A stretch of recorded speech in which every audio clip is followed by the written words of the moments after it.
second they perceive you're below them, your chances of getting them to open their checkbook is slim to non-existent. They all have egos, right? Just like we all do. And a lot of times I believe the new capital raiser is somewhat intimidated, and they get nervous and they get apprehensive about, talking to someone that might be worth 10, $20 million.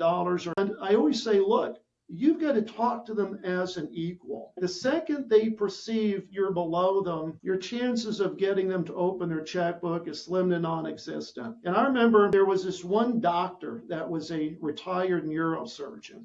Guy flew out on his private Learjet, so I knew he had lots of money. And for whatever reason, he just would not invest. I think the scary thing for him, Mike, was the realistic likelihood that, we could drill and end up drilling a dry hole where he loses the entire investment.